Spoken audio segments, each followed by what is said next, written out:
Welcome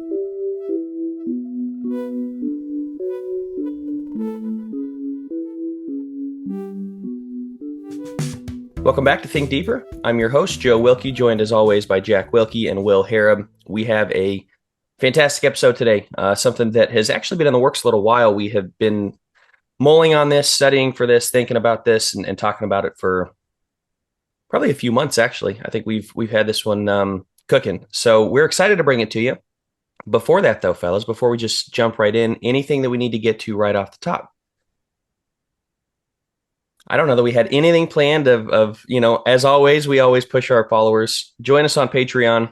Join the discussion. We always love the discussion. It's, occasionally we'll pull from Facebook and such, but the deep end really is for those Patreon subscribers. They comment underneath each episode and then we get back to it. And I don't know about you guys. I enjoy that like a lot. So I love getting on and being able to rehash some things and go over some things with the things we missed on each episode. And so it's kind of nice, after three or 4 days after the episode is dropped, we've had more thoughts on it since then, so we kind of decompressed a little bit, and just to get the different perspective from the listeners is definitely something I've always enjoyed, because, we'll talk about the subject for an hour on the podcast. Somebody will bring something up and it's like, wow, we didn't either never thought of that or didn't cover that. And it's like, perfect. Gives us an outlet to talk about it a little bit more. So, and let me say this, you may be like, oh, I get 10 minutes extra content. No, we usually go for like 30. We've gone 45 minutes on some. Oh, yeah. So you're almost getting an entire second podcast. We just enjoy it a lot. So if you enjoy listening to us, if that's something that you're interested in, check us out, and maybe do it for a month. You'll get 4 episodes in a month. If you time it right, you might get 5 right in there as to how it works. And you'll get the entire back catalog. If there's an episode that you're interested in listening to, you can go back and find that. But fellas, and everything else, understudied, scriptural focus, everything, articles, sermon cast, daily content, really. Daily content. There's something going up literally almost every day of the week. So we'll push that one more time since we have nothing else. But without any further ado, we'll get into today's episode. So Jack, I'm actually going to have you lead this one because this is an outline you put together, but also something I know that you've put a lot of study into. Jack, Will and I have both studied, but again, you created the outline and you're also older, so you remember some of these more. Yeah, so this is thing in there. Yeah, I know it. I'm always got to be the old guy. Of course. This is something that is of great interest, and I don't know really what put it back on like the front burner for me, but over the years, especially of my lifetime, the evangelical church, Christendom, whatever term you want to use, whatever you're comfortable with, somebody might say Christianity and somebody would take issue with that, whatever term you want to use, has seen the rise and fall of some serious movements, some things that kind of really caught fire for a while and then faded out, others that are still going but have taken on different permutations, others where some principles got in place and a lot of the baggage kind of got dropped over time. There's just been a lot of things that really took the world by storm that like everybody who went to church somewhere heard about or knew about or was even a part of. Some of these that we're going to get are a little bit more niche, but there's just things like that. You might remember, it kind of depends of a certain age, but we're going to talk about megachurches and the rise in the 80s and 90s. We're going to talk about smaller things like I Kissed Dating Goodbye, things like that, again, everybody was talking about for a short amount of time. And then you look around and go, well, where does that stand now? Hindsight is 2020. And I think it's kind of the Gamaliel principle of, in Acts where they're persecuting the church and he says, hey guys, let's give them a little see how this breathing shakes room. out, basically. See how this shakes out. Let's see, if it's not from God, it's not going to last. And we've got that hindsight on some of these things. Some of these things are still going. And so that'll be interesting in themselves. The other thing is why this matters to us in the churches of Christ, because some people are going to listen to this like, oh, that's Baptists. That's so-and-so. Why do we care about Southern Baptist Convention politics or whatever? These things come into our churches. A lot of our preachers and ourselves. We're tuned into these things. I Kissed Dating Goodbye. That came into the churches of Christ. Crazy Love. That came into the churches of Christ. Andy Stanley, Tim Keller. These guys are heavily influential. Some of some even of our listeners, some of your favorite podcasters and writers are fans of some of these guys we're going to talk about. These are it has a big impact on the churches of Christ too. So there's a lot of reasons to look at this stuff. Well, and the word I would use is fruit. Take a look at what are the fruits of these things? What are the fruits of the the megachurch movement is as Jack already referenced? What are the fruits of, go ahead and spoil the outline a little bit further, the emergent church movement, which was kind of a reaction to it? We're going to look at all these things again, because especially with some as we get towards the end, it's not like every single one of these was bad on the merits, right? Like these are just, they don't have any redeemable qualities. There's nothing legitimate about them. We need to completely, shut them off or whatever. The reason some of these were appealing is because they did have elements of truth. There's at least some of them. I'm not going to say all of them did, but they did have something that was appealing. They did have something that people looked at it and went, I can get behind that. That's pretty legitimate. The problem is, for a lot of them, there were a lot of other things that really took it down the wrong road. And so, Joe, I don't know if you have any further comment on as we kind of intro this, but we're going to start with the megachurch movement. We've got several guys that Jack has put on the list that are big names in that realm. And so, fellas, I don't know if we just want to kind of go down the list and go over each. There's obviously kind of a common theme with a lot of these guys. You've got Bill Hybels, or William Hybels, I guess, is the first one we got on our list. He's pretty significant for unfortunate reasons. Willow Creek Community Church in South Barrington, Illinois, recently stepped down because of a pretty blatant sexual scandal. But he was one of these guys that was just started the church, and it exploded, like tons, like thousands and thousands of people. Charismatic guy. You see that a lot with these guys, is that they're charismatic and they have a tendency to draw people to them. This guy, again, news came out that he had sexually assaulted women, and it was a big news story there a couple years ago. And so, guys, again, I don't know if we're just going to go down the list on some of these guys, but any comment on Hybels? And I guess kind of the point that I wanted to start with, why are these guys so appealing? Why are these guys, they're so magnetic in a way? Again, the charisma that they have that just draws people to where they can start a church with a couple hundred people. All of a sudden they've got 3,000 people attending their church. What is it, in y'all's opinion, that works that magnetism in so many ways?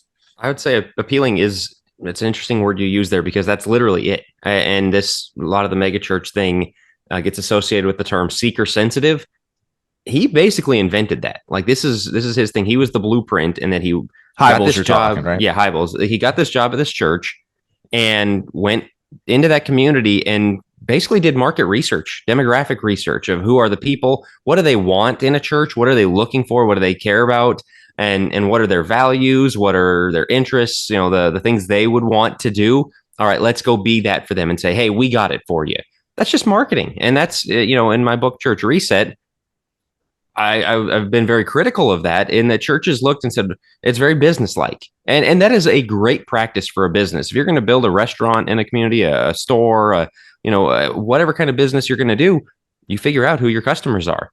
Well, that creates church customers. But that was his movement. And man, it grew, it got big. And like I said, that's the blueprint that a lot of these other guys we're going to talk about, they're just doing what he did. Now they've adapted it. They've done some things better, or they've improved on it. And I hate to use the word improved because I think it's a bad thing, but like they've added to it or whatever. But that was the blueprint, was give the people what they want. That's something that's actually very, very interesting, is like somewhere along the way, and I don't know, I think some of these go back to the 80s, really, where it seems to have exploded. We're starting with this one. I don't know the timeline exactly. I think he was late 70s, early 80s, is, like I was saying, is kind of the prototype. Yeah, I had it pulled up. I thought it was like 1982 when he around that. Either way, around 80. Yeah, right around 80. Somewhere around there. No, in the early 70s, he was studying it. So, and then he kind of figured out. And this is all on Wikipedia. You can go find him while I was reading about him. Very interesting. He hears this lecture challenge the class. The lecturer challenged the class about an Acts 2 based church, and he's captivated. Decides to abandon his business aspirations for ministry. Like, no, he didn't. He just realized he very much kept his business aspirations. That's exactly it. Yep. And you realize somewhere along the way, and maybe it is in the 70s, these guys started looking at the church as like a money-making operation. Wow, we can make a lot of money with this. And I don't know if that's exactly what they're looking at, but to your point, Jack, what makes these guys so appealing? What makes these guys so magnetic? They're salesmen. Have you ever dealt with like a legitimate salesman, and maybe pharmaceuticals or whatever else? The guys that make the big bucks, the guys that are really good at what they do. Right. They are smooth. They know exactly how to market. They know what to do. Hybels was, as you said, Jack, kind of a marketing genius. And a lot of these guys we're going to cover, they're all fantastic marketers. They know how to push the brand. They know how to get people in the door. That is the seeker sensitive. That is the, just the, I don't know if you want to call it person driven. I know we're going to get into Rick Warren and the purpose driven life and such, but like the programs that they offer and the things that they do are all driven toward getting people in the door. Now, getting them to be solid Christians, getting them to do that, not necessarily. We're going to cover, as we've already kind of spoiled, well, Crazy Love, Francis Chan. His was a different take, even though he had a mega church. So not all mega churches are created equal, but specifically with Hybels, I already mentioned Rick Warren. There's a couple others we can get into. They're just very smooth marketers and salesmen. And that's honestly, I think, what separates them from most pastors, quote unquote. I was just going to bring up what's interesting is we've talked about before how getting Christianity to be accepted in a world that is positive toward Christianity, neutral toward Christianity, and negative towards Christianity. Back in whenever this was starting, back in the 80s, it's a whole lot different world than what it is now. Jack, you've studied that a little bit more. Would that have been considered more positive toward Christianity or more neutral towards Christianity? Yeah, it's kind of geographically dependent on where you were. Right. But yeah, I mean, that's Aaron Renn's thing. I'm a huge proponent. Everybody needs to read Aaron Renn's Three Worlds. But yeah, it was more positive. And so it was easier. Well, and when we're going to get into Tim Keller in a minute, is the neutral world strategy. But yeah, go ahead with the positive world. I was just going to say the reason that I brought that up is because as these guys are kind of trying to figure out how to market to, hey, what do they need? What do they want? That probably was a lot easier to do in a world that was kind of open to and positive towards Christianity. I'm curious, and I know, of course, there's mega churches there, but I'm curious if Hybels' life was fast forwarded 50 years and he was starting this now, if it would have had the same effect in a world that is incredibly negative toward Christianity. You know what I mean? Like the exponential growth that these guys saw in the 80s just makes me think in that world it was more positive. It was more conducive to it, I guess, is my point. Does that make sense? Yeah, I think we're going to talk about a name here in a minute of what it would look like if Hybels tried to do it today. And it's not good. It got way worse. While we're still on him, Joe. Oh, no, hold on. I want to back up to a point you said a minute ago about the Acts 2 thing. Sure. I have heard a lecture. I heard it a couple different times. This guy gave the same one at a couple Church of Christ conferences of a guy who was kind of oversaw like a Church of Christ version of a Bill Hybels thing, where started at a church that was small and spent decades there in ministry. And by the time he retired, it was gigantic. And his lecture was on, being an Acts 2 church. And like, oh, cool, an Acts 2 church. It's, they were fellowshipping every day. So we would put on these meals for people and they could come. Anybody in the community could come and, we would just, buy food for everybody. Like that's not what they were doing in Acts 2. And, they had this. And so we started this program and this is Bill Hybels. And so when I was saying earlier, this came full fledged into the Churches of Christ, this strategy. And the thing about it is, you said earlier, they found a way to make money, and I don't want to be quite so cynical. It just made numbers the focus. More people in the door, the better. And yeah, we want as many people converted as possible, but those aren't converted people. And, they might point to Acts 2 and the thousands or whatever. I always point back to John 6. Jesus holding to the things they didn't want to hear because he's like, you're just here for free bread. These guys didn't get the lesson of that chapter. They said, hey, we got free bread. More, you guys like bread? Here's some more bread. Yeah. What I was going to go back to is, how much do you think they were prepped, or the way was prepped for them by Billy Graham, which we don't have on our outline, but the Billy Graham movement of having bazillion people show up and pledge their life to Jesus through the sinner's prayer or whatever else. Like, he was already getting traction with having a lot of people show up, but it was from place to place. So it seems like the outline, so to speak, was already there. Like the structure was already there for people to really almost lose themselves in the moment, so to speak. And I feel like these guys capitalized on that movement more than anybody else, in recognizing people do want feel good. There's a term, and I can't remember, maybe R.C. Sproul, or maybe R.C. Sproul Jr. had said the term moral therapeutic deism. No, and I feel like that's other people, but other people, fine. Yeah. Maybe he references. There you go. You're more well-versed in those things. But the moral therapeutic deism, I think, is spot on specifically for these guys, which is there's a morality aspect. Like, it's not that they're bad preachers in terms of they never speak on morality. They're moral, and it's kind of therapeutic, make you feel good. Wow, I'm a good person. I showed up to church today. That's really good. And it's deism, which is God really doesn't, he doesn't come into every part of life, right? He kind of stays on the outside. And so He's just kind of out there. Yeah, exactly. And so I think that to me kind of sets apart these mega churches where everybody comes in and feels really good. And now we got a ton of them back in. It's the community church movement, which blends in. We're not ready for the emergent church. I think some of those blend in, but like Red Rocks Community Church is huge. And so you're starting to see like smaller individual ones where you've never heard of the pastor, you've never heard of the main guy, but they're starting to crop up even more, which is kind of to your point, Will, what would it look like today? They're just getting more and more out there so as to get people in the door is what it seems like to me. Well, yeah, and that makes sense. I want to talk, and we can go ahead and throw in some other names here. Sure. Again, I didn't know if we were going to just, spend 10 minutes on each name because that would take a while. I think it makes sense to move through the phases. Bill Hybels' positive world, neutral world, Tim Keller, and then we'll get on to the negative world guy. But go ahead. Yeah. So I wanted to talk about kind of just the whole idea that with these mega churches, because this is going to set up the next section that we're talking about, it was so focused on kind of the slick appeal, there wasn't a lot of deep biblical teaching to it. It was just a matter of let's get people in the door. The relationships weren't there, I guess is my point. And so I didn't know from what you guys, because the Hybels, the Rick Warrens, the Mahaneys, these guys, you see a lot of the real big name guys, Olstein, and I think Furtick is one of these guys these days who it's all about what? God's plan for your life, right? What does God have planned for you? The Jeremiah 29:11 gets misquoted all the time. And it's very individual focused as far as this is what God's plan for your life is, and you're called to a greater purpose. And where's the biblical teaching, I guess? And so I didn't know if a lot of these guys from y'all's research, I know the ones we're going to get to here at the end don't really have a lot of biblical backing, but were these guys, Hybels, Warren, Mahaney, some of these guys, was it more of they just kind of misused a lot of the Bible, or their teaching was not founded on a lot of the Bible? Because that was something that as we were talking about with prepping for this episode, it was very personality driven, less textually driven and more personality driven. But because of the reaction to it that we're going to get to here in a bit, that seemed to want to go back to more of a relationship biblical picture. I didn't know what y'all had found as far as how much into the Bible did these guys get? Was it very surface level, or did they have elements where no, that's solid biblical teaching? They just went off the rails in this area. Does that make sense? I think they just kept it very shallow on purpose. They didn't declare the whole counsel, and so that's it's very easy to emphasize certain parts of Jesus, the appealing parts of Jesus, and you'll see some of these guys, the Tim Kellers or whatever, of well, people say they don't like God, but I don't like that version of God either. Like, some people just don't like God. Like, that's kind of right. I mean, 1 Corinthians 1 talks about the way of the cross is foolishness to those who are perishing. It's like this stench of death. Like, they think this is horrible.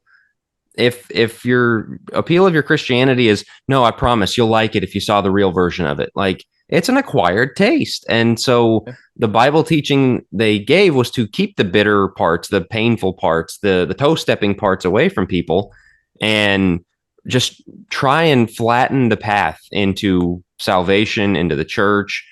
Just, it's all comfort. It's all whatever. Well, it's kind of the buddy approach, right? Like, let's rub elbows. Let's get you to like me. Let's market Jesus and market Christians as amicable as possible.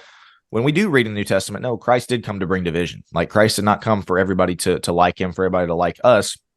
And since we're talking about Keller here, he's one of the bigger names, I would say. Of all these guys, I'd heard of some of them, Jack, before you sent the outline together. But when I saw Keller on there, I was like, okay, yeah, I know, a lot of people know who Keller is.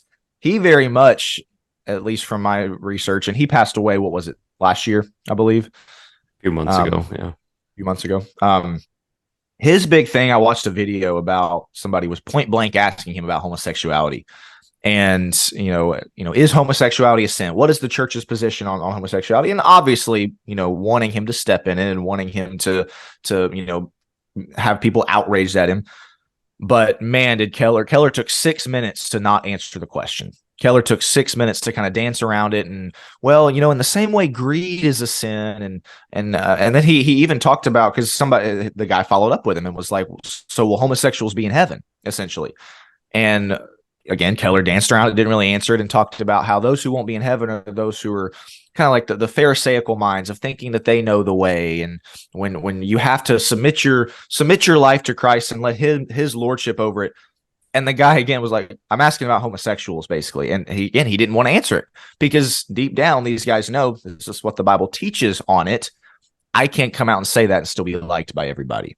And that, again, that was glaring off the screen with Keller and with the next guy that, even worse that we're going to talk about. But that's what I saw with a lot of my research on these guys is, hey, we can't say the things that are going to make people upset. And even, in the last 10 years, 15 years, the homosexuality agenda, the homosexual movement has ramped up even more to the point where I remember when I was young, it was still fairly common for people to come out and say, no, I don't think that that's right. I mean, wasn't it President Obama before he was elected? His stance was one man, one woman. Now, if a presidential candidate ever came out and said that, their career would be over. It's come so far in the sense that you can't say that anymore. Now we moved on to transgenderism is the new thing. And so anyway, back to Keller here, that's what I saw with a lot of these guys is we can't say things that are going to make us unliked. And so we'll dance around it a little bit. We'll try to push a grace message and try to basically blow a bunch of smoke in your face and hope you don't see through what the Bible actually says. I think the heart behind it is if they don't like us, if we don't get them in the door, they have no chance for Jesus. Therefore, we'll go soft on some of the more difficult doctrine. And that way they come in the door and we get them to, come to Jesus type of thing. And then we can start working on it.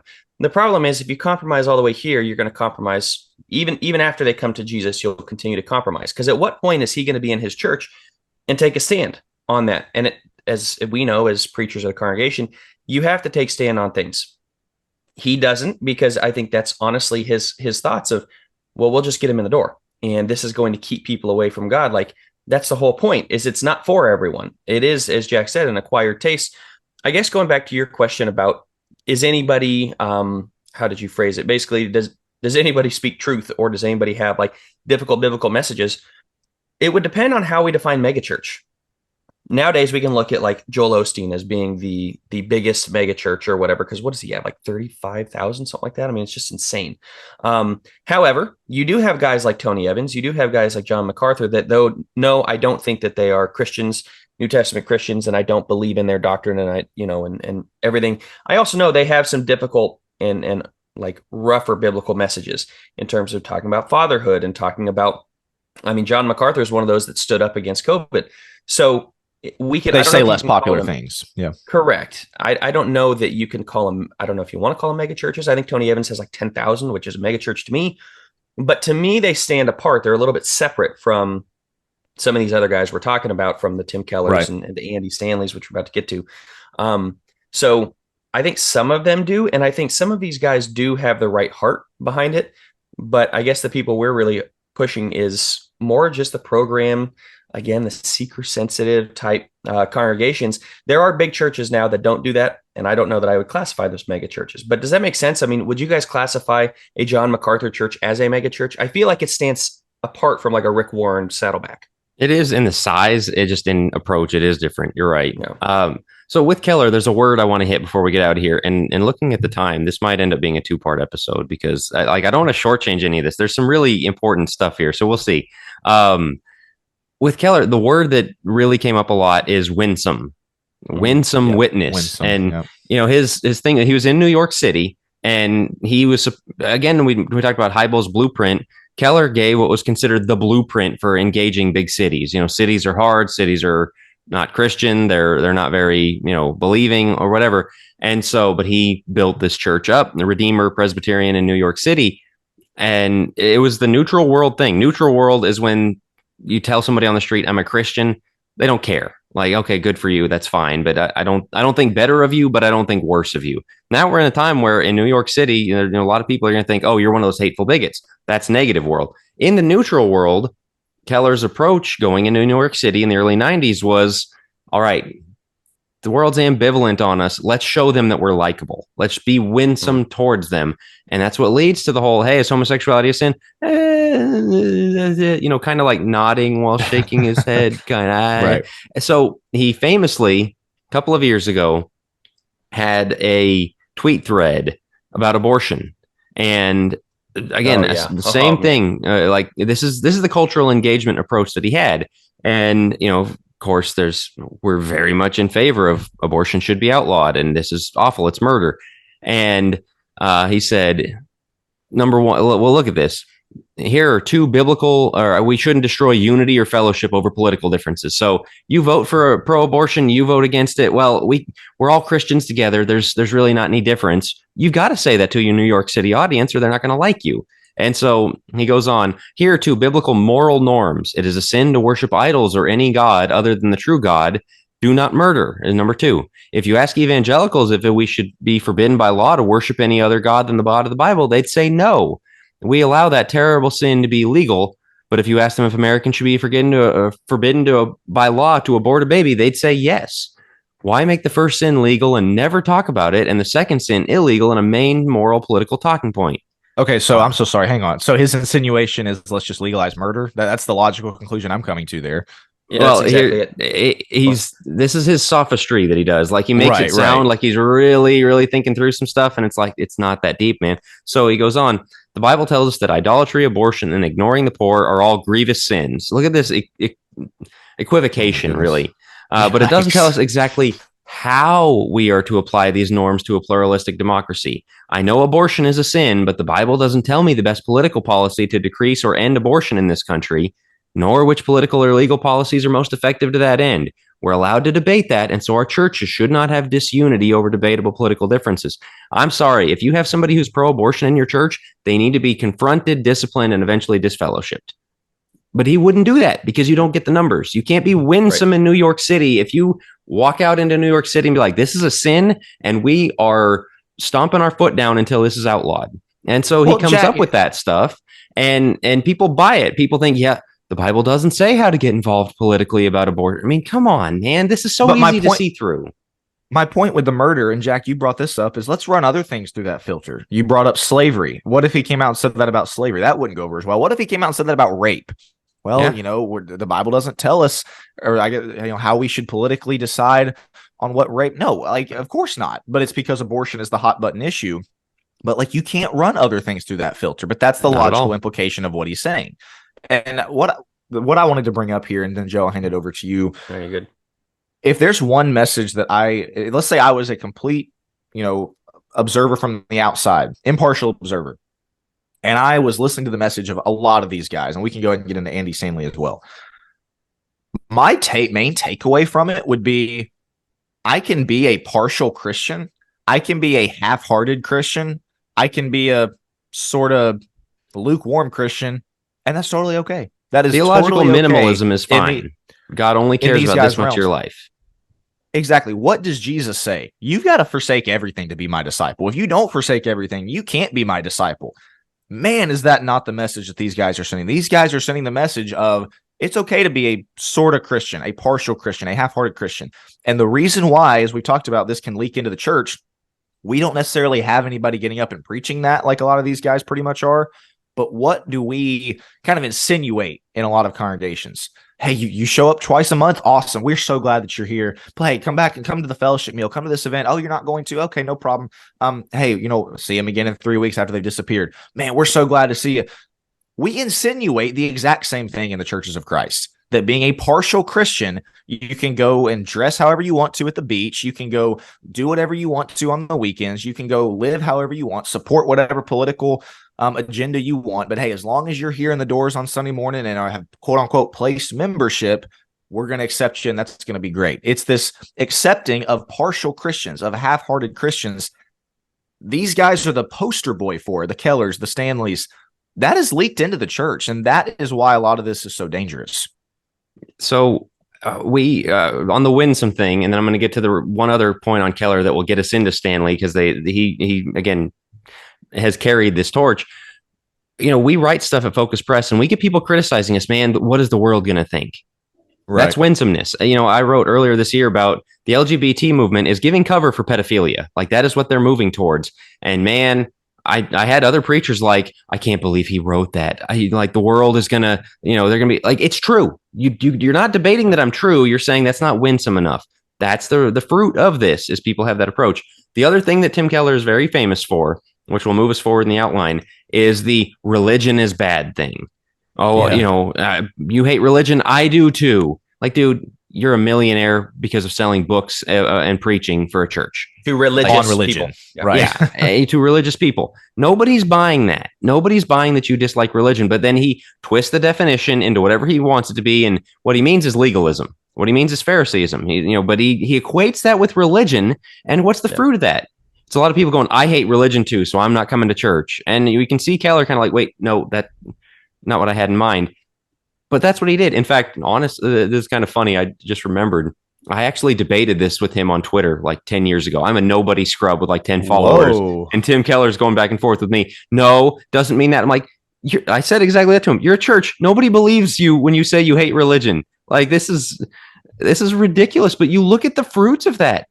How many millions of people, the stupid Jefferson Bethke video, and that was something Tim Keller said is, yeah, he got his terminology from me. Like, okay, so that one has 30 million. Yeah, and how many people have drifted from Christianity in the last 20 years because I'm not religious, I'm just spiritual.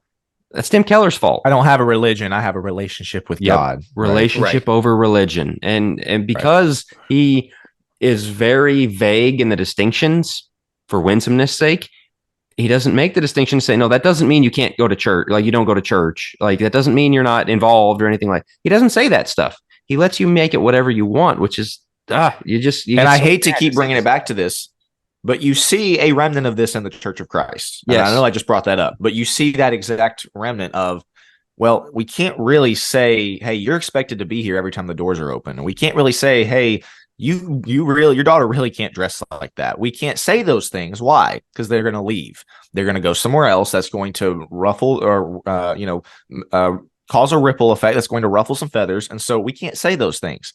That's exactly the fruit of what we're talking about. Well, and I mean, I think we're seeing the tone police, right? We've seen that more than almost anybody because we come out and say it. And it's like, whoa, you can't say. It's all driven by this. It's all the same thing of the tone police. Why does the tone matter? Well, because it's not very loving, brother. And we, you might really hurt some people. Like, this is the winsomeness. This is you can't say harsh truths. Like, last time I checked, you look at some of the prophets, pretty rough stuff when you're going against some of the things that were taking or place. Jesus to the Jews. Pretty rough. Jonah took the approach to Nineveh that Keller took to New York City. Yeah, exactly. Hey guys, I'm just like you. Yeah, man, I hate religion too. But God, I know you don't like God, but he's probably more likable than you think. Like, that wasn't the message. He came in and was like, God's going to overthrow this city unless you repent. You're all going to die. Right. Yeah. Right. Maybe New York needs a little bit of that right now, to be honest with you, as does California. But yeah, that moves us in our outline to Andy Stanley, who is the son of Charles Stanley. I don't think Charles was near as off the rails. I don't think he was right, but I don't think he was near as off the rails as his son is. Andy, I was looking it up, and I hate to keep dropping numbers here. It's just mind-boggling. They have basically 38,500 people in attendance across 8 locations in the North Metro Atlanta area for his North Point Community Church. Like, he's a big deal, and he brings in tons. And he is if Tim Keller's the neutral world, Andy Stanley is the negative world. We are actively against Christianity, and this is, Jack, to your point. That's how they have learned to kind of like reach into this negative world, negative viewpoint of Christianity is the winsomeness and is I hate religion too, because you have a lot of people now pushing that. I hate religion. I hate Christians because Christians do this and this and this. And basically they stand for biblical principles and they back away from that as much as possible. And Andy Stanley may be one of the worst at doing that. I mean, you watch the guy's video, snake oil salesman is what comes to mind. Every opportunity he gets, he steps across the line, puts an arm around the world and talks about how bad the church is and how stupid Christians are. And yeah, guys, I get it, man. We're terrible. I want to encourage people, if you don't know who this guy is or maybe haven't, go watch just a few YouTube videos and you'll get the exact picture of what we're talking about. All I did was do it, and I'd heard some of this stuff before, but in prepping for this episode, I just did a quick search, Andy Stanley on YouTube. And man, the top two like videos that came up are 2 of the most problematic, in my opinion. Was one where exactly what Jack was talking about. He came out and he was basically like, listen, to those out there who the church has hurt, I am so sorry. He must have said that 4 times and just, constantly apologizing to the world for quote unquote how the church is. It is kind of the whole, yeah, man, the church is awful, guys, isn't it? And then the other one, which was the second one blew up even more, is when he came out and he said, people who are gay and still want to come to church, they have more faith than you and I, talking to the rest of his church members, kind of the idea that gay people have more faith. Once again, what's the point of that? trying to have mass appeal, trying to That's make right. it seem like, yes, the church is awful. And basically, again, you can, basically putting a pat on the back to homosexuality, a pat on the back to the big taboo issue of the day. That's his go-to. That's, again, just watch those videos and you'll see exactly what we're talking about, of constantly trying to have mass appeal and constantly trying to get the rest of the world to be buddy buddy, right? Hey, It's let's friendship with the all, world. Yep. friendship with the world, is James 4:4. Hey, we love gays, we're going to accept gays. Gay people have more faith than us type of thing. That's the fruit of Andy Stanley. Well, and trading on the Jesus is the friend of sinners thing to paint every Christian who takes stands as the Pharisees. Oh, these are the guys trying to cast stones at you, and I'm not going to do that. And so I'm just going to run down the greatest hits. You had his one about, apologizing to the world. You had the, gay people have more faith than us. There was also the, Christians, we need to realize the people in the world, they don't believe in the Bible. So we've got to stop quoting it to them or expecting them, like using it against them. Like, that's the point. That's we go and preach the gospel to say this is true, but it's very much, well, they don't believe it. So why are we saying to them? Unhitched from the Old Testament. That was one that stirred up. Oh, that was a big one. Yeah. And people in the world, they don't like that God killed a lot of people in the flood or in Canaan. And it's pretty hard to explain all that with Jesus. And our faith is in Jesus. I just wrote an article on Focus Plus. We're not New Testament Christians. We're biblical Christians. The whole thing belongs to us, including the Old Testament. But Stanley is very much of, he literally said, we need to unhitch our faith from the Old Testament. Stop talking about it. Stop preaching about it. It's not our thing. All of this stuff. I mean, it's an abomination. It is horrible stuff. Here again, we're going to keep coming back to this. I can name Church of Christ preachers, podcasters, and writers that you have heard of who go to Andy Stanley's conferences because, boy, he's good on church building. Boy, he's good on evangelism. Boy, no wonder he's good on church building. Yeah, no wonder. Exactly. Yeah. And I mean, like, again, these are not out there Church of Christ guys. These are guys that you would know and have heard of that think Andy Stanley hung the moon because he gets a lot of people. I think this was in his apologizing to the world video, but he had a line, and I was watching somebody else react to him saying this, where he was like, honestly, those who are out there in the world, your life is none of our business. And the people responding to it were like, what about the Great Commission? That kind of directly contradicts exactly what he just said. Like, yes, it is our business, but that's the whole appeal thing he's trying to go for, of like, we shouldn't interfere with you, let you live your life. We shouldn't impose our rules on you. That was kind of the big thrust of it. We shouldn't impose our Christian rules on you. You could use the Jonah thing again, or, Paul in Acts 17. Can you imagine him? You know what, guys, us Jewish people, us Christians, we've said a lot about our God, and I'm sorry. I'm sorry, but we wouldn't exist. Like, Christianity wouldn't exist. Or Stephen. To the Pharisees. If the apostles, if the early church, if the book of Acts was filled with people who preached that message, there would not be a church. But they're smooth because they'll come in and say they'll know us by our love. We're supposed to be loving, and the God of the New Testament is very loving, of course, as they say, and almost separate them. And so they push the love and the love and the love and the love. Yes, we are to be known by our love, but what does that actually mean? They'll never define love, because love is calling your brother out in sin. Love is maintaining the doctrine of the church to make sure that everybody's going to heaven, type of thing, right? Like, love encompasses all of that, but they just want everybody to feel good. So they get to define love and then beat you over the head for being a quote unquote Pharisee when you try to hold to any biblical standard, like you're saying.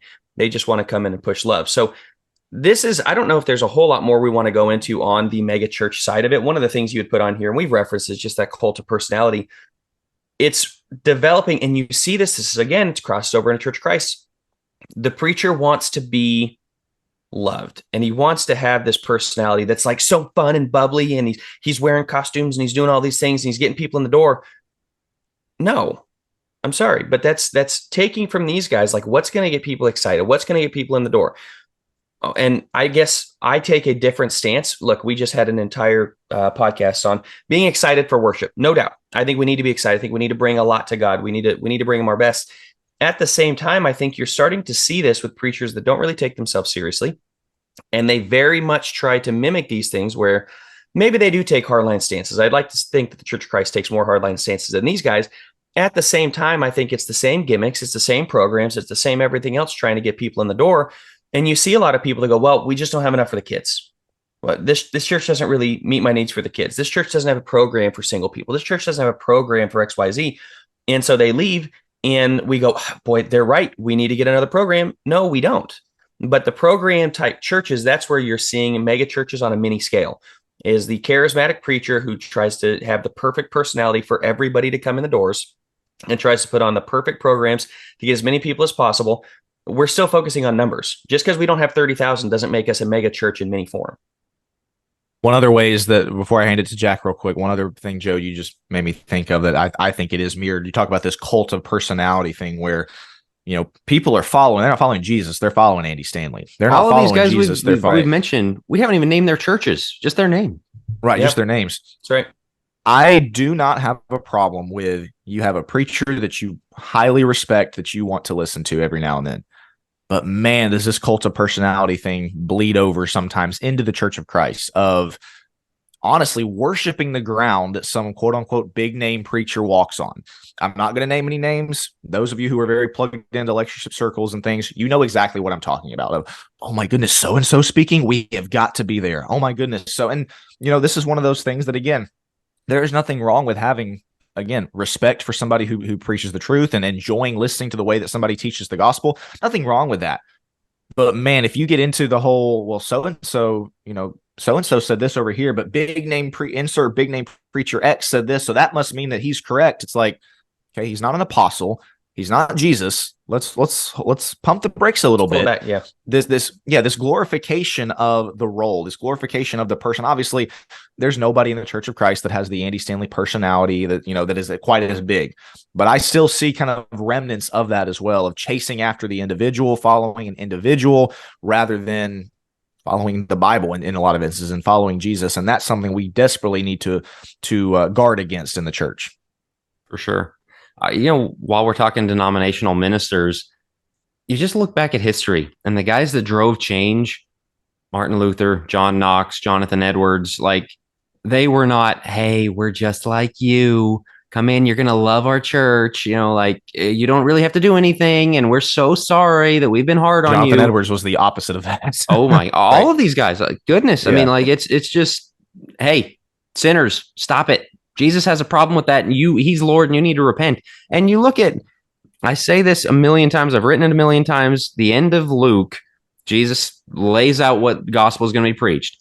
Death, burial, and resurrection, repentance of sins. You go to the book of Acts. What do they preach to the Jews on Pentecost? Death, burial, and resurrection, repentance of sins. What do they preach in Acts 3 on trial? Death, burial, and resurrection, repentance of sins. Paul goes cross-culturally to Athens. What does he preach? Death, burial, and resurrection, repentance of sins. You can't get away from that. There is no repentance in, we're so sorry and we don't apply our standard to you. And, we want to be winsome and we're not going to tell you your sins are wrong because, boy, you sure like them. Because the other thing that really is an issue with this is leaving people in their sins or being afraid to tell people. You're being afraid to tell someone they have cancer. Like, well, boy, they really like their cancer. They're really comfortable in their cancer and they might not like me as a doctor if I tell them they have cancer. It's sin. It's killing them. It is robbing them of a relationship with God. It is a barrier to that. It is awful. The worst thing we can do is leave them in their sin, and yet you got to do that if you're going to get them in the door. Well, take your pick. You're going to get, and these people kind of have their reward in full. And so it's just, I don't know. We could go on this particular thing for a long time, but I think we've made our point and the ways that it manifests to us as well. It speaks to the mischaracterization of the word love. And I'm sure we brought that up before. We talk about that a lot in the Church of Christ, I think rightly, in the sense that love does not mean tolerance and acceptance of behavior, which is kind of the message that a lot of these guys are peddling is they'll know us by our love. They'll know us by our love. Well, what do they mean? They mean, be nice to them. Don't, accept them, bring them in. That's what they mean. Whereas the biblical definition of love, if I love my wife, I'm going to let her know that she's got cancer. I'm not going to, I really don't want to offend her. I really don't want her to be upset. So I'm just going to keep it to myself. Of course not. I love my wife. I'm going to tell her, I think you've got cancer. That's a huge deal. And that's the true biblical definition of love. Just like with parents, well, it's really going to hurt them if I spank them. It's really going to, it might cause problems if I discipline them. So I'm just not going to discipline them. No, you love your kids, you discipline them. And so again, to use those two analogies, if we love our best friend down the street, if we love the people who, if we truly, that is, love the people who are outside of Christ, it's not going to be a matter of, well, I really don't want to upset them, so let me just try to make the message of the gospel as nice and as appealing as possible, not really talk about sin. No, if you love them, you're going to preach it to them. If you love them, you're going to tell them, maybe not in these words, but you're on your way to hell. You are headed straight to a place of eternal torment. That's what love is. But these guys and others, of course, have twisted love to mean accept, tolerate, don't ever offend. That's what love is to them. And to wrap up this megachurch point, Jack, it goes back to your point in John 6. They're all about the numbers. That's really what it comes back to, is Jesus had a megachurch at his disposal. Exactly. He had the beginnings of the best megachurch of all time, 5,000 people right off the bat. How do you beat that? That's fantastic. And he turns almost every single one of them away because they didn't want it. Like, to me, that doesn't mean we can't have big churches. It means if they're here for free bread, you don't just give them free bread. So, Jack, your point stands. I mean, I know you mentioned that earlier, and that to me wraps up the megachurch side of this movement revisited. Is just, that's where church started to really become a business. That's where people started to recognize we can get a lot of people in. And like you said, the cynical view is they just wanted to get rich. Maybe the kind view is they just thought that more people coming in the doors meant more opportunity for them to come to Jesus. The problem is they're coming to the false gospel, and there's so much danger in that. We have to avoid that at all costs. For sure. All right, before we get into the emergent movement, and again, this is going to turn into a 2-episode one because we've got like 6 movements left in the next 15 minutes. I want to tell you a little bit about the latest book I just finished. I have a Mark study guide coming out. We're calling it Walking with the Word, which, Lord willing, will be a series we're going to start releasing, Focus Press, for Bible classes, for personal study, going through the Gospel of Mark. It is 13 chapters. It's broken down into 13 because I know it's a nice tidy quarter. I think there's enough in there you can expand it to 2 quarters, which I would recommend, because getting through 16 chapters of Mark in 13 weeks just doesn't quite do it justice. But it is adaptable in that way. It's something that will really hit the highlights, draw your attention to some of the things, some of the themes Mark is working through, some of the key words, some of the ways he's linking stories together to paint a picture of Jesus. It's a fantastic gospel. It's based on a sermon series I did and a lot of study and research. And so that is currently up for pre-order on focuspress.org, or you can check our Facebook page. There will be links to it and all that. I'm not going to give anything else away, but I am going to say that manuscript has been turned in. Another one's going in today. Brad and Melinda, he's been talking about their parenting book. That one will be shortly after. And then I've got another one coming. We've got a lot of material coming. This is the first of them, the Mark Study Guide. And so very excited. Go check that out. Put in a pre-order for your personal study, your Bible class at church, whatever you would like to use it for. And yeah, keep an eye out on, as always, sign up for our email list on focuspress.org. You get all this information every week so you don't miss a thing. All right, let's get into the emergent church movement, which in some ways is related to some of the compromise we just talked about, but in other ways it was kind of an overreaction to the megachurch thing of the 80s and 90s, which is it's all building focus. It was all very corporate, very business-like, and the emergent was very much the other direction. A lot of the house church movement, like the last 10, 15 years, that was a big thing of getting away from our buildings and not even going to church. I mean, people started having churches in bars and things like that. It was a different kind of seeker sensitive, a different kind of appeal. It was jumping off the deep end with the whole it's about relationship rather than religion thing. Whereas we said Tim Keller was still holding on to a lot of religion in what he did. The emergent church almost just threw religion out the window and made it all relationship. So, I know you guys have been reading on this. I've been reading on this. There's some crazy stuff here. I mean, and this is another, by their fruits. It doesn't really exist anymore because all of the leaders probably don't even consider themselves Christians anymore. 10, 15 years in. I mean, it's just like, I was telling Will, I read a book written around 2010, and this lady was like, every 500 years, there's a big movement. 500 years ago was the Reformation. Well, the one that's coming in 2000 is the emerging church.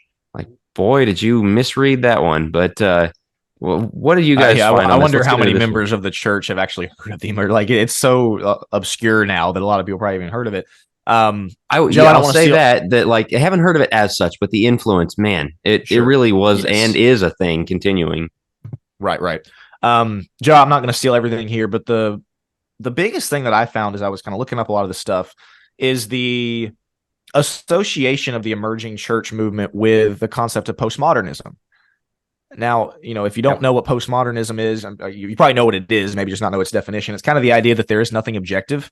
There is no truth. Truth is relative, relative to people's experience, relative to people's circumstance, maybe, and it's all kind of warm and fuzzy in a way. Like there's nothing hard, there's nothing objectionable, there's nothing black and white. It's just a lot of gray is a lot of what postmodernism is. And so postmodernism, like on universities and such, of course, was used to fuel the idea that we can't say your religion is right because what about such and such person's experience? What about such and such, kind of the idea that you've got your truth, I've got mine. Both truths are relative to the individual.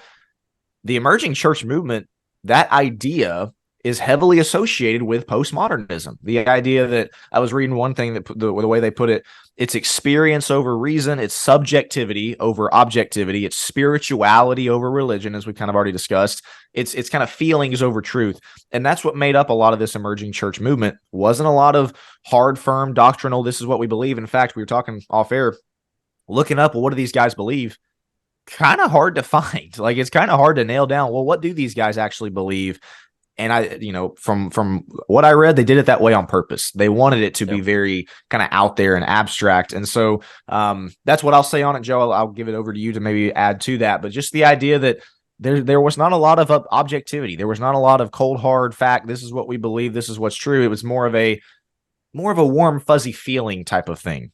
Well, the term, and I could be using this wrong, but the term esoteric kind of came to mind for me, which is just kind of in the clouds. Like, we are something, right? Abstract. You're like, no, but exactly abstract. Abstract, but seriously, what are you? Like, what are you going for? Well, Rob Bell's a big name for him. Love wins. Hell, it doesn't exist, which is kind of the universalism, right? Everybody's going to heaven. God, who's love. There's no way that he would send anybody to hell because love wins, of course. And a lot of even megachurch people are like, whoa, time out, tap the brakes on that one, right? Like that's not right.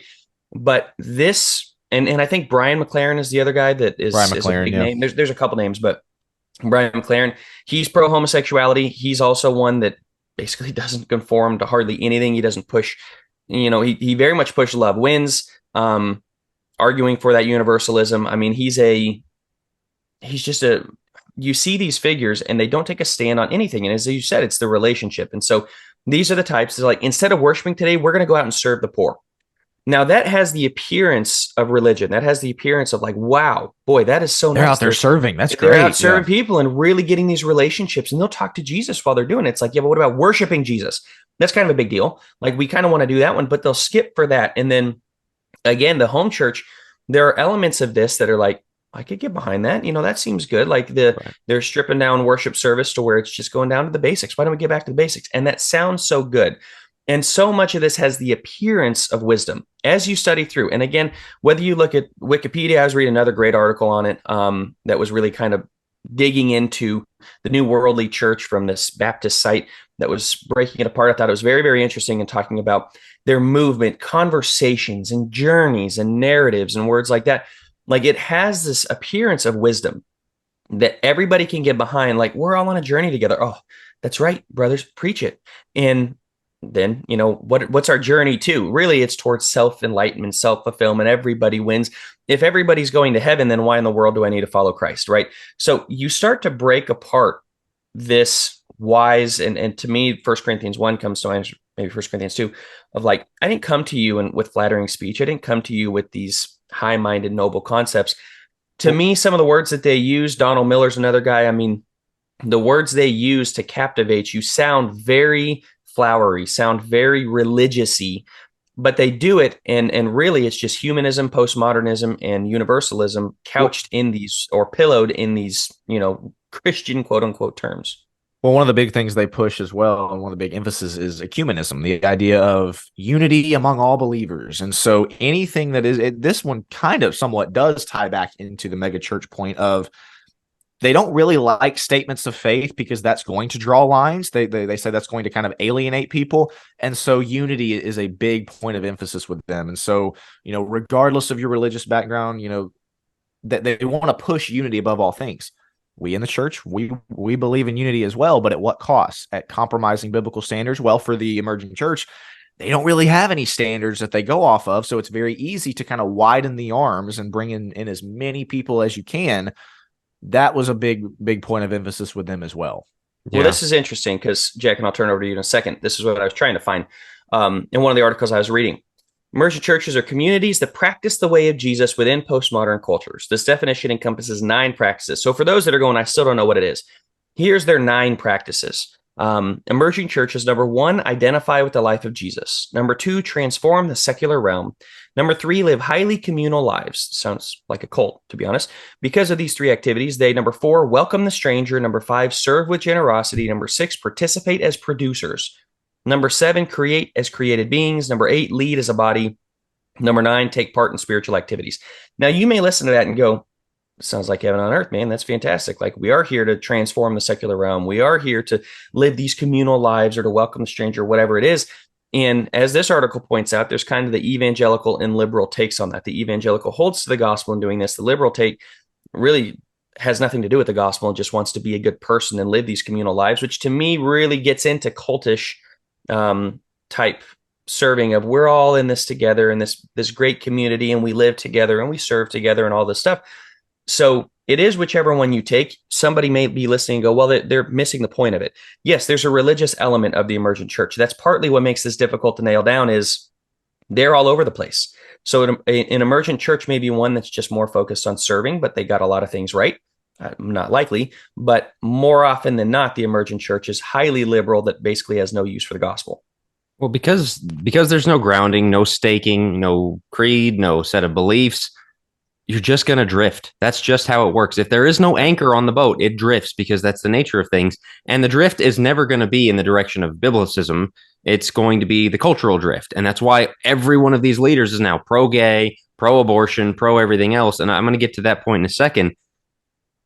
So I wanted to read this quote that kind of gives explanation of that. Is this Brian McLaren guy you guys mentioned? I'm sure I'm wrong about many things, although I'm not sure exactly which things I'm wrong about. I'm even sure I'm wrong about what I think I'm right about in at least some cases. And there's a sense in which that's true. On the other hand, if there are not a few foundational things in which you can say this is right and I'm not moving off of it, like the resurrection of Jesus, the inspiration of Scripture, the existence of the Trinity, and the necessity of baptism, and some of these things. If you don't have those, what's the point?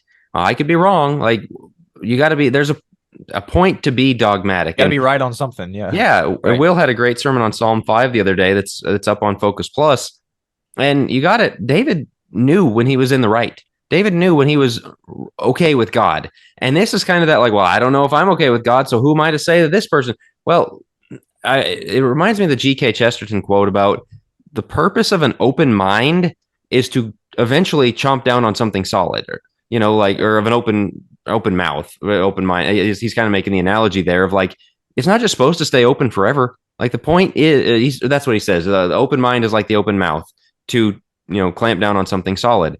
You keep an open mind, yeah, but not forever, not about everything. Like, the point is you're looking for truth, not, well, truth can never be found, so I'm just going to swallow anything. It's the search for it, yeah. Right, yeah, it's the search that matters more than that. No, that's not true. And that's, Jesus said, you can know the truth, and the truth will set you free, John 8. And so that attitude of open to everything, I'm not going to say I'm right, I'm not going to say you're wrong, who's to say?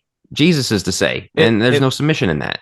It leaves the door wide open for anything and everything, which again, that's what happened for a lot of these guys are the cultural issues of the day that people are going to divide over. I was reading about McLaren, because I'd heard of Rob Bell, of course, with the Love Wins thing, but I had not heard of McLaren.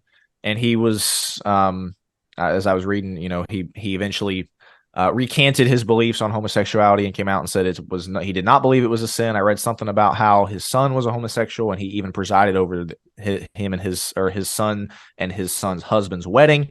And so I was looking up some quotes from him, like, okay, how did he get to this point? And one of the things I found, this is a direct quote from him talking about, why he now believes it's not a sin. He says, so I reopened the issue. I read a lot of books. I restudied the scriptures, and I eventually came to the belief that just as the Western church had been wrong on slavery, wrong on colonialism, wrong on environmental plunder, wrong on subordinating women, wrong on segregation and apartheid, all of which it justified biblically, I came to the conclusion that we had been wrong on this issue. So equating that with slavery, equating that with a Wow. lot of these other things that he claims the Western church had gotten wrong, that was his justification for, you know, all of a sudden being accepting of homosexuality. And as he's talking about, I restudied the scriptures. Which scriptures did you restudy there? Because my understanding of the scriptures is pretty clear. I mean, there are some things in God's word that are open for debate. There are some things that, hey, you could interpret it one way, I could interpret it a little bit differently. There's room on. I mean, Romans 14 exists, right? Homosexuality is not one of them. No. You know, abortion is not one of them. And so hell, in my opinion, is not one of them. Very black and white. But again, a lot of these guys and with this movement, it's a lot of gray. It's a lot of, well, you know, maybe we misunderstood this, or maybe it's not quite as black and white. And to Jack's point, no, it is black and white. It is very clear how God feels about things that are abominations to him, and homosexuality is one of them. Any kind of movement where they're wanting to blur the lines and make it less black and white and more gray, this is what you see, where one of the big names in the movement is all of a sudden presiding over his son's homosexual marriage union. Again, as we started talking about, what are the fruits? That's the fruits. That's what we see from stuff like this. I'm going to do the grand unifying theory thing again, but it's all coming to me like in real time here. So hopefully this works out and makes sense. You know, I wrote my book Church Reset, released in 2020, and it was about the church becoming a family and growing closer together and all that. And a lot of people with emergent tendencies were like, this is great. You know, people who had kind of gone away from established religion and stuff like that. And it was kind of like, no, I didn't mean you, which is why I'm trying to get this second follow-up book out on the other side, because you need hierarchy. You need leadership. You need, if not a creed, a set of beliefs that, you know, what we believe page, which is not a creed at all. Of course not. But, you know, you need that belief system, because this whole questioning thing is to say, I'm not going to have that. We're not going to do those things where it's up to you, because what you're hearing in his words there is critical theory. There's so much wokeness, you know, the bringing up our colonialism and these guys are all women, right? Yeah, these guys are all BLM people, the oppression of women and the downtrodden and the poor. And Jesus cared about the poor. He does care about the poor, but these people are all socialists. I mean, very much socialist, very they're all communist, basically socialist, wrong on every single issue, right? And I mean, and that's critical theory is Marxism. But the thing about critical theory, the whole oppressor-oppressed dynamic thing and all that, is trying to abolish authority. And you know what communism always sells its people on is we're going to get rid of all authority. And I think some people look at even things like Church Reset like that of, yeah, we're all going to be the same. No, we're not. Because when you look in the Bible, where did the whole, hey, we're all going to be the same and there's not going to be anybody better than anybody else start? Came out of the mouth of a snake, okay? That's where it started. And so when you see these people doing this of, my truth is not better than your truth. Yeah, I mean, it's the serpent talking again. And so it's the same play being drawn up in a culturally palatable way that speaks towards people's liberal tendencies and the critical theory and the Marxism and all that, where it sounds good. And we did that episode on how progressivism tricks honest Christians. It's always emotionally manipulative. It's always, man, you're standing for the racial minorities. You're standing for the sexual minorities. You're standing for the downtrodden and the oppressed. And you're the good guy. You're the hero in this story. And no, you're just being used as a pawn, the same way the serpent used Eve to destroy her husband's hierarchy structure and God's hierarchy structure. And that's what these guys did. I've got a Rob Bell quote that ties directly to that. Of course, he's pro-gay as well. He says, some people are gay and you're our brother and you're our sister and we love you. We love, and talking about gay people, we love you and you're passionate disciples of Jesus, just like I'm trying to be. So let's all get together and try to do something about the truly big problems in our world. Evidence is exactly what Jack's saying. We're all the same. We're all equal. And, you know, and it's frustrating. Go ahead. I had this conversation with a guy who was very much tapped into this, a guy who, you know, a friend, shout out, I'm not going to name him. He's an anon, very, very great guy, who grew up in this world and has come out of it. You know, all of his friends. And he said at church, the youth group, they were handing him Brian McLaren books and all that. And he was talking about I said, where's their line? Is there a point at which they'll stop? Okay. Gay, homosexual, the minor attracted persons, aka pedophilia, are these people going to stop me? Like, all right, not that one. Why? Doesn't seem like it. Because the principal structural framework of everything they do is that. We got to wrap and then put this into part two. I'm going to say one more thing before we get out of here. I put a little bit of a caution on Facebook the other day about the Bible Project. People got mad. The Bible Project is very popular. They do some really neat videos, some really good biblical stuff. Listen to Tim Mackey. He's not far from these people. Okay. He is very much a critical theorist. He's very much down the same line as, the oppressed oppressor stuff, all of the same, like the who are we to say kind of thing. He's already equivocated on hell. He's very close to equivocating on LGBT stuff. Be careful who you listen to. This stuff is so infiltrating. And again, you say, well, this isn't in the Church of Christ. Look at how many preachers preach BLM sermons in 2020. It's from the same stuff. It's from, critical theory is all through our churches. The way we talk about women and women's roles in the church, and we're always apologizing. This stuff is really heavily there. So that's where my last thing, we got to wrap and get out of here. But anything else? I was just going to say, Joe, Joe's been quiet for a bit. So Joe, you can wrap us if you want.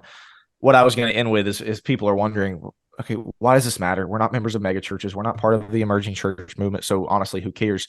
Exactly what Jack said is why it matters. It's exactly why we should care, is because, as we tried to illustrate throughout this episode, you see tenets of this in the Church of Christ, and it's a whole lot more subtle. It's maybe more difficult to see because we're not out here, hopefully pulpits aren't out here saying, gay people have more faith than us. However, it's the principles behind it that are leaking into the church in the ways that we see, which is the reason for caution, which is the reason for we got to get up here and preach against this partial Christianity, this half-hearted Christianity. We have to preach against this redefinition of the word love. We have to preach against this universalism that, again, is never going to come out and be as blatantly stated as all these guys, Rob Bell, Andy Stanley, all these guys, is not going to ever be as openly stated.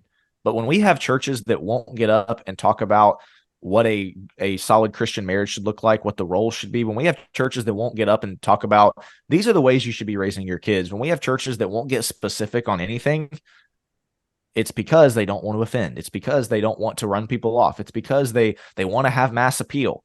And so, again, it's a different form of what we've talked about here. But, man, you see a lot of the same – I shouldn't say a lot. You see some of the same principles that are being driven into churches with the whole, once again, we're all the same. The person who is faithfully here, raising faithful kids, faithfully married to his wife, he's just as good as the person who's barely here on his second wife and that doesn't have faithful kids. No, he's not. That's not what we see biblically, and yet that's the message that a lot of churches are preaching. So I just wanted to say that as kind of a caution, or I guess as a message of why are we talking about it? This is why we're talking about it, and this is why it matters. Joe, anything to wrap us with? I'll get into it more next time. I think there's a reason why people are drawn specifically toward these. And I think it's an overcorrection. It's an overreaction, but it's an overreaction to the 50s, the pound on the Bible and you're all going to hell because you one time did something, you said something wrong one time, you're going to hell. And I think there's a reason these things attract people. Yes, they want to have their ears tickled. Yes, there's all of that, everything we're speaking to. There's also a human element present, which is, the Bible thumping, you're all going to hell because you're not like me. I think there's an appeal to, hey, let's go out and serve the poor. No Church of Christ hardly does that. It's only the liberal ones that do that. It's only the ones that we go, oh, see, they're cheating doctrine. That's our problem. We can get into it more in the next one because, again, we're out of time. But I do think there is a reason why the emergent church was appealing to people is because they looked around and said, my church loves to talk about baptism for the 40th time in a row and beat our own chest type of thing and talk about, ooh, look how great we are. Not beat our chest in a contrite way, but talk about how great we are. And there are other people that are actually seemingly doing more in serving the world. Right. And so it has merit to that value, not doctrinally at all, but I wanted to kind of bring that other side of it in. Like, these things are big for a reason. We'll wrap there, though. I think we can get into it more. We got in part 2, because Jack mentioned it, I think we got like 4 others to discuss. Preview some of them for our listeners. Yeah. So the other one that we could have gotten into, I think it ties in directly with this, is that radical crazy love, the David Platt, Francis Chan. Hey, you need to sell everything and move across the world and become a missionary. I think that's a very interesting movement that took place. The Quiverful movement, the Doug Phillips, Bill Gothard, the Duggar, right? They were all part of this Quiverful movement. We want to get into that. A couple others, Jack had referenced, I Kiss Dating Goodbye. There's another one we'll get into as well. So, movement, right? Yeah, the courtship movement. Yeah, we're excited about it. We'll kind of once again look at the fruits, weigh what do we think, good, bad, otherwise. But fellas, anything else? I'm going to say 5 seconds here. 10 seconds.